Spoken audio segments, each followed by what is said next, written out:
യമനിലെ ഹൂതികൾക്കെതിരെ വ്യോമാക്രമണം നടത്തിയ അമേരിക്ക ആക്രമണത്തിൽ 13 പേർ കൊല്ലപ്പെട്ടെന്നും നിരവധി പേർക്ക് പരിക്കേറ്റെന്നും യമൻ ആരോഗ്യ മന്ത്രാലയം. ചെങ്കടലിൽ ഹൂതികൾ നടത്തുന്ന ആക്രമണത്തിന് തിരിച്ചടിയാണിതെന്ന് ഡൊണാൾഡ് ട്രംപ് അറിയിച്ചു. വിശദാംശങ്ങളുമായി ഇന്റർനാഷണൽ ഡെസ്കിൽ നിന്നും ബനീഷ ബാബു കൂടി ചേരുന്നുണ്ട്.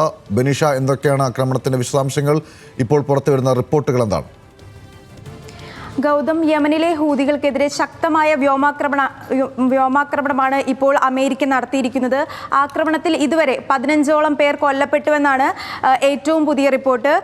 ഇതിൽ സിവിലിയൻ സാധാരണക്കാരായ ജനങ്ങളും അതുപോലെ സ്ത്രീകളും കുട്ടികളും ഉണ്ടെന്നാണ് പുറത്തുവരുന്ന വിവരം.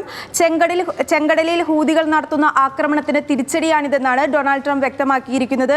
ഗാസയിൽ ഇസ്രയേൽ യുദ്ധം ആരംഭിച്ചതിന് തൊട്ടു പിന്നാലെ ഹമാസിന് പിന്തുണ പ്രഖ്യാപിച്ചുകൊണ്ടാണ് ഹൂതി ചെങ്കടലിൽ അമേരിക്കൻ കപ്പലുകൾക്ക് നേരെ ആക്രമണം തുടങ്ങിയിരുന്നത്.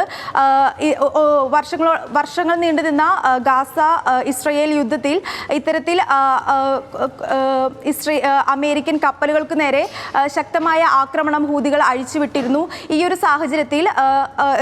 സാഹചര്യത്തിലാണ് ഇപ്പോൾ ഹൂതികൾക്ക് നേരെ യമനിൽ ഹൂതികൾക്ക് നേരെ ഒരു വ്യോമാക്രമണം നടത്തി ഹൂതികളെ അവസാനിപ്പിക്കാനുള്ള ഒരു യുദ്ധത്തിന് ട്രംപ് ഇറങ്ങി തിരിച്ചിരിക്കുന്നത്. ഗൗതം, ശരി, ബനീഷയാണ് വിവരങ്ങൾ നൽകിയത് ഇന്റർനാഷണൽ ഡെസ്കിൽ നിന്നും.